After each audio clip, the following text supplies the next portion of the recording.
प्यारे बच्चों नमस्कार, आप सभी का बहुत बहुत स्वागत है। जो हमारी केमिस्ट्री का थर्ड चैप्टर है इलेक्ट्रोकेमिस्ट्री, ठीक है, वैद्युत रसायन, उसको हम आज यहाँ पर कंटिन्यू कर रहे हैं। ओके, सभी बच्चे जुड़ जाएं जल्दी से, तो हम क्लास शुरू करते हैं आज की। ओके बच्चों, अभी तक आप लोगों को मालूम है कि विभिन्न प्रकार की चालकताएँ, प्रतिरोध, ओम का नियम, ठीक है ना, ये सब हमने पढ़ लिया है। तो आज हम लोग जो सबसे पहले बच्चों पढ़ने वाले हैं वो हम पढ़ेंगे यहाँ से सेल के बारे में। ठीक है, किसके बारे में पढ़ेंगे हम आज पढ़ने वाले हैं यहाँ से सेल के बारे में। तो देखेंगे आप, सबसे पहला हमारा जो आज का क्वेश्चन है वो है बच्चों कि सेल किसे कहते हैं। ठीक है, क्वेश्चन क्या है आपको क्लियर दिख रहा है? क्वेश्चन हम आज पढ़ने वाले हैं सबसे पहले सेल, जिसे बैटरी भी बोलते हैं ना, तो हम सेल के बारे में पढ़ेंगे। आज का हमारा जो सबसे पहला क्वेश्चन है बच्चों वो है कि सेल किसे कहते हैं। तो देखेंगे आप लोग सेल क्या होती है। देखें, सेल वह युक्ति होती है या उपकरण है, आपको याद रखना है, सेल वह युक्ति या उपकरण है जिसके द्वारा क्या करते हैं हम, रासायनिक ऊर्जा को विद्युत ऊर्जा में परिवर्तित किया जाता है। ठीक है बच्चों, एक बार पढ़ेंगे, आपको पूरी परिभाषा अच्छे से दो। आपको याद तो बहुत सारा है, आपको रिवाइज करना है, और जिनको नहीं पता वो एक एक बार देखते चलेंगे तो आपको अच्छे से याद हो जाएगा। ठीक है ना। तो यहाँ से आपको क्या देखना है बेटा कि सेल किसे कहेंगे, तो इसका आंसर क्या हो जाएगा, सेल वह युक्ति या उपकरण है जिसके द्वारा क्या होता है, रासायनिक ऊर्जा को हम विद्युत ऊर्जा में परिवर्तित कर सकते हैं, उसे हम बोलते हैं सेल। क्या बोलेंगे, सेल। तो परिभाषा याद हुई, दो बातें याद रखिए, रासायनिक ऊर्जा को किस में बदलेंगे, विद्युत ऊर्जा में। किस में बदलेंगे, विद्युत ऊर्जा में, याद रहेगा। ठीक है, सेल वह युक्ति है, उपकरण है जिसके द्वारा हम रासायनिक ऊर्जा को विद्युत ऊर्जा में बदलते हैं। क्लियर है, सेल वह युक्ति या उपकरण जिसके द्वारा हम क्या करते हैं, रासायनिक ऊर्जा को विद्युत ऊर्जा में बदलते हैं। आगे देखेंगे आप लोग, सेल जो है वो तीन प्रकार के होते हैं, याद रखिएगा। ठीक है, सेल कितने प्रकार के होते हैं, तो सेल होते हैं तीन प्रकार के। कितने प्रकार के, तीन प्रकार के। कौन कौन से, पहला हमारा होता है विद्युत रासायनिक सेल, ठीक है, फिर होता है विद्युत अपघटनी सेल, और थर्ड जो होता है वो है ईंधन सेल। तो सेलों के ये प्रकारों के नाम आपको याद रखना है, पहला है विद्युत रासायनिक सेल, फिर है विद्युत अपघटनी सेल, और उसके बाद में है ईंधन सेल। तो ये तीन प्रकार आप याद रखेंगे। देखिए, अब यहाँ से जो वोल्टीय सेल है और ये गैल्वेनिक सेल है, ये भी विद्युत रासायनिक सेल ही होते हैं। ठीक है ना। तो अब हम क्या करते हैं, इनको एक एक करके पढ़ते हैं। तो सबसे पहले हम जो पढ़ेंगे आज वो हम पढ़ने वाले यहाँ पर विद्युत अपघटनी सेल। ठीक है, किसको पढ़ेंगे हम, विद्युत अपघटनी सेल को हम सबसे पहले पढ़ेंगे। तो देखिए, अब विद्युत अपघटनी सेल क्या होगी, यहाँ से देखेंगे आप लोग कि जब किसी भी वैद्युत अपघट्ट में, क्लियर है, वैद्युत अपघट्ट समझते हो आप लोग, वैद्युत अपघट्ट भी हम लोग पढ़ चुके हैं, आपको बताया था मैंने। चालक दो प्रकार के होते हैं, एक धात्विक चालक और एक वैद्युत अपघट्ट। धात्विक चालक में धारा का प्रवाह केवल ठोस अवस्थाओं में होता है, जबकि वैद्युत अपघट्ट में धारा का प्रवाह ठोस अवस्था में नहीं होता, केवल जलीय अवस्था में होता है। कौन सी अवस्था में, जलीय अवस्था में, विलयन में। ठीक है ना।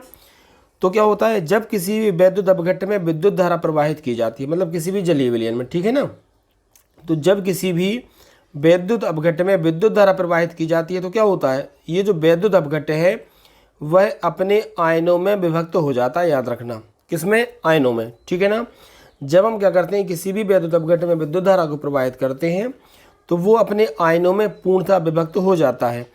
इस संपूर्ण अभिक्रिया को हम विद्युत अपघटन या इलेक्ट्रोलाइसिस कहते हैं। हमें पढ़ना है सेल के बारे में, लेकिन उसके पहले हमने पढ़ा कि वैद्युत अपघटन क्या है। तो वैद्युत अपघटन आपको समझ में आ गया। देखिए, मान लीजिए यह कोई एक सेल है, ठीक है, इसमें क्या भरा है, यहाँ से वैद्युत अपघट्ट भरा है और ये इलेक्ट्रोड लगे हैं। अब इसमें हमने जैसे ये विद्युत धारा प्रवाहित की, तो विद्युत धारा प्रवाहित करने पर ये धनायन एक तरफ हुए और ऋणायन एक तरफ हो गए। ठीक है, तो इस पूरी प्रक्रिया को हम बोलते हैं वैद्युत अपघटन। क्या बोलते हैं, वैद्युत अपघटन। समझ में आ रहा है? ठीक है ना। तो इसको हम क्या लिखेंगे कि जब किसी वैद्युत अपघट्ट में, तो ये वैद्युत अपघट्ट भरा था, जब किसी भी विद्युत अपघट्ट में हमने विद्युत धारा प्रवाहित की, ठीक है, तो विद्युत धारा प्रवाहित की जाती है तो क्या होता है, वह अपने अपने आयनों में विभक्त हो जाता है। ठीक है ना। और इस पूरी प्रक्रिया को हम बोलते हैं वैद्युत अपघटन। ठीक है, तो वैद्युत अपघटन आपको समझ में आ गया होगा। अब हम पढ़ते हैं वैद्युत अपघट्टी सेल क्या होगी। ठीक है, देखें आप लोग कि विद्युत अपघटनी सेल क्या है। देखें, वह सेल जिसमें विद्युत ऊर्जा को रासायनिक ऊर्जा में परिवर्तित किया जाता है। यहाँ से याद रखिए आप कि रासायनिक ऊर्जा जब विद्युत ऊर्जा में परिवर्तित होगी तो उसे क्या बोलेंगे, या फिर जब विद्युत ऊर्जा रासायनिक ऊर्जा में परिवर्तित होगी तो उसे हम क्या बोलेंगे। तो यहाँ पे आपको ध्यान रखना है, ये जो रासायनिक ऊर्जा है इसका परिवर्तन किस में हो रहा है, ठीक है, ये जो विद्युत ऊर्जा है इसका रासायनिक ऊर्जा में परिवर्तन हो रहा है, तो इसे हम बोलेंगे विद्युत अपघटनी सेल, ठीक है ना। क्या बोलेंगे इसे हम, विद्युत अपघटनी सेल। तो याद हो गया आपको, वह सेल जिसमें विद्युत ऊर्जा को रासायनिक ऊर्जा में परिवर्तित किया जाता है उसे हम क्या बोलते हैं, विद्युत अपघटनी सेल। क्लियर है, ठीक। तो देखो यहाँ पे क्या आया, विद्युत है ना, तो वह सेल जिसमें विद्युत ऊर्जा को रासायनिक ऊर्जा में परिवर्तित किया जाता है उसे हम विद्युत अपघटनी सेल कहते हैं। अब यहाँ देखिए, विद्युत अपघटनी सेल में किसी वैद्युत अपघट्य के जलीय विलयन में, ठीक है, समझना, ये विद्युत अपघटनी सेल है। इस सेल में किसी भी जो वैद्युत अपघट्य का विलयन होता है उसमें हम क्या करते हैं, धातु की दो छड़ों की सहायता से विद्युत प्रवाहित की जाती है, और इन धातु की जो छड़ें होती हैं इन्हें हम इलेक्ट्रोड बोलते हैं। याद रखना, क्या बोलते हैं, इलेक्ट्रोड, ठीक है। जैसे मान लीजिए ये देखेंगे आप, कोई भी सेल है, इसमें क्या भरा है, ये वैद्युत अपघट्य भरा है, क्या भरा है, ये वैद्युत अपघट्य, और इसमें इस प्रकार से धातु की दो छड़ें लगी होती हैं, ठीक है। क्या लगा होता है इसमें, इस प्रकार से देखेंगे आप लोग, तो इसमें यहाँ से धातु की ये दो छड़ें लगी होती हैं, और इन जो धातु की दो छड़ें हैं, तो इन धातु की छड़ों को हम बोलते हैं इलेक्ट्रोड। क्या बोलेंगे, इनको हम बोलते हैं इलेक्ट्रोड। याद रखिए आप, क्या बोलेंगे इनको, इलेक्ट्रोड। समझ में आ गया पूरा, ठीक। तो इसे हम क्या बोलेंगे, इसे हम बोलेंगे इलेक्ट्रोड। क्लियर, इन्हें क्या बोलेंगे, इलेक्ट्रोड। आगे बढ़ते हैं। अब यहाँ देखेंगे आप लोग कि किसी भी जो विद्युत अपघटनी सेल होती है, विद्युत अपघटनी सेल में जो धनात्मक इलेक्ट्रोड होता है, ये जिस पे प्लस होगा, धनात्मक इलेक्ट्रोड को हम एनोड बोलेंगे। याद रखिएगा, क्या बोलेंगे, धनात्मक इलेक्ट्रोड को हम एनोड बोलेंगे। क्या बोलेंगे, एनोड। समझ में आ रहा है, ये जो धनात्मक जहाँ होगा उसे हम बोलेंगे एनोड, और जो ऋणात्मक इलेक्ट्रोड होता है, लिखा है, तथा ऋणात्मक इलेक्ट्रोड को कैथोड कहते हैं। क्या बोलते हैं, कैथोड। तो देखो, किसी भी वैद्युत अपघट्य विलयन जो है, किसी भी वैद्युत अपघट्य विलयन में जो धातु की छड़ें लगी होंगी, उन धातु की छड़ों को हम क्या बोलेंगे, उन धातु की छड़ों को हम बोलेंगे इलेक्ट्रोड। क्या बोलेंगे, इलेक्ट्रोड। और यदि वो प्लस वाला है तो उसे बोलेंगे एनोड, माइनस वाला है, ऋणात्मक है, तो उसे क्या बोलेंगे हम, उसे बोलेंगे कैथोड। ठीक है, इस डायग्राम की हेल्प से आप और समझिए इसको। तो विद्युत अपघटनी सेल आपको समझ में आ गई होगी, जिसमें विद्युत ऊर्जा का रासायनिक ऊर्जा में परिवर्तन होता है, उसे हम विद्युत अपघटनी सेल कहते हैं। अब यहाँ से आप इस डायग्राम को देखिए अच्छे से, ये पूरा डायग्राम है, यहाँ से यहाँ तक आप ये पूरा समझ पा रहे हैं। अब इसमें ये बीच में क्या भरा है, इसमें बीच में ये वैद्युत अपघट्य भरा हुआ है, और उसमें ये क्या लगे हैं, इलेक्ट्रोड लगे हैं।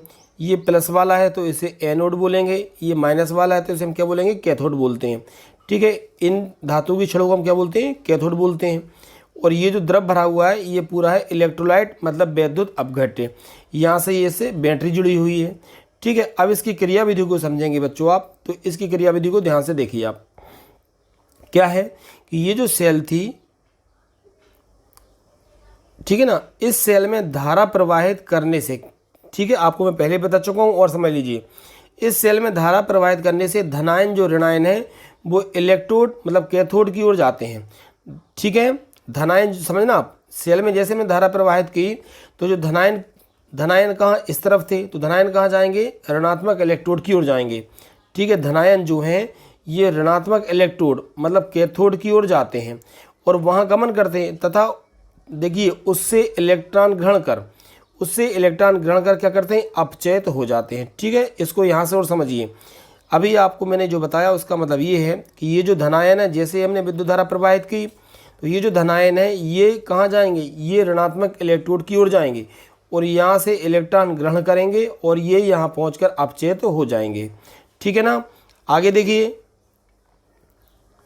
इसी प्रकार कैथोड पर अपचयन एवं एनोड पर ऑक्सीकरण की क्रिया होती है। तो ये दो चीज़ें आप बहुत अच्छे से याद रखना, इनको हमेशा याद रखिए।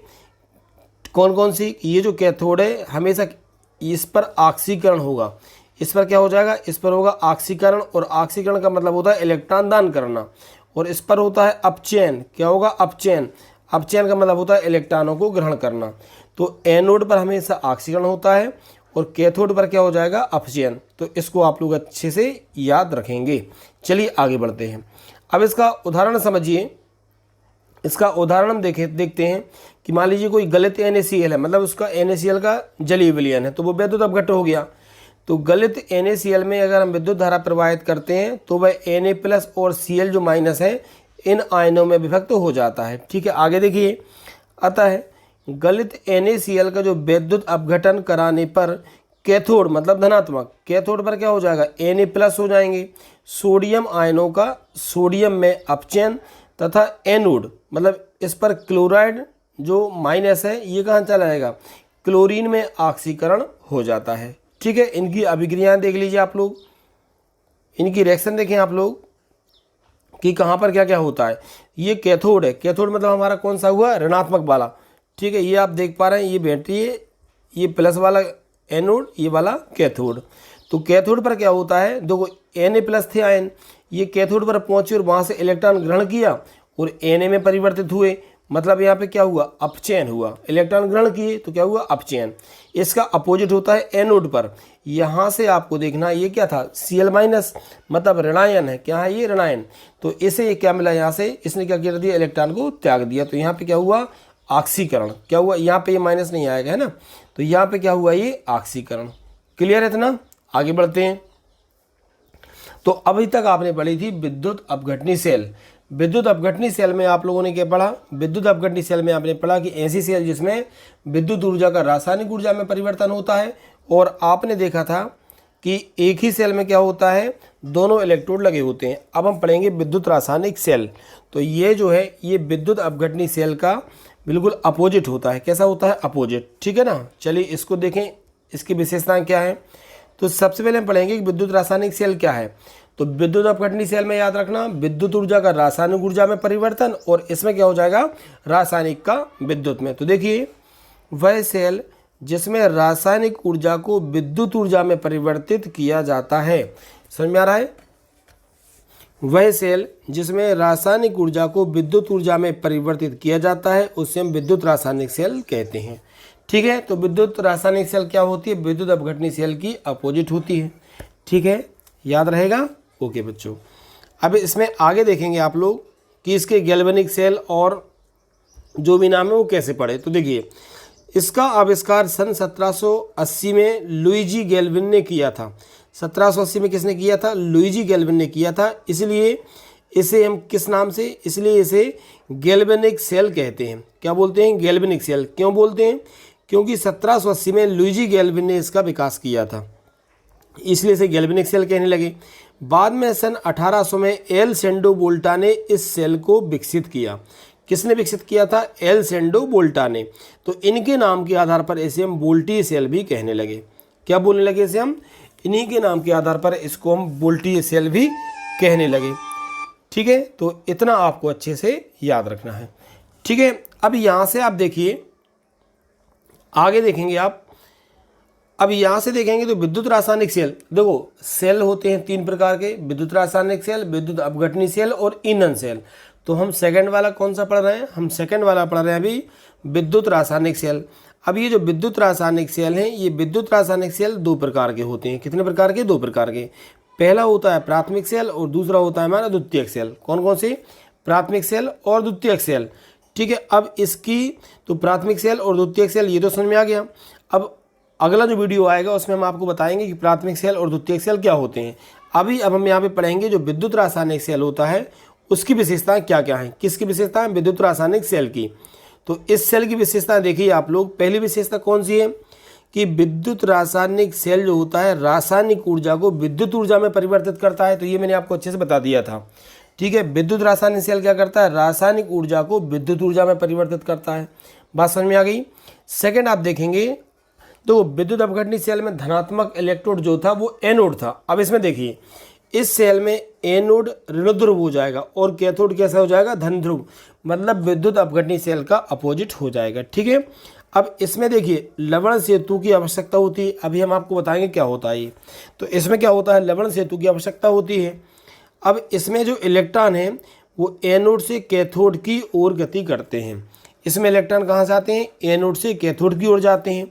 और लास्ट पॉइंट देखिए, इस सेल में धारा जो है वो आंतरिक परिपथ से बाहरी परिपथ की ओर प्रवाहित होती है। तो ये किसकी विशेषताएं थी, ये विशेषताएं थी विद्युत रासायनिक सेल की। विद्युत रासायनिक सेल में आपको ध्यान रखना है कि इसमें क्या होता है, विद्युत रासायनिक सेल में इस प्रकार से दो अलग अलग अर्ध सेल होती हैं। क्या होती हैं? अर्ध सेल। अर्ध सेल क्यों कहते हैं बता रहा हूँ मैं आपको। ये दो अलग अलग पात्र हैं, इनमें वैद्युत अपघट्य भरा है और इनमें क्या होता है, एक पात्र में एक इलेक्ट्रोड लगा होता है। जबकि विद्युत अपघटनी सेल में क्या था, एक ही पात्र में दोनों इलेक्ट्रोड थे।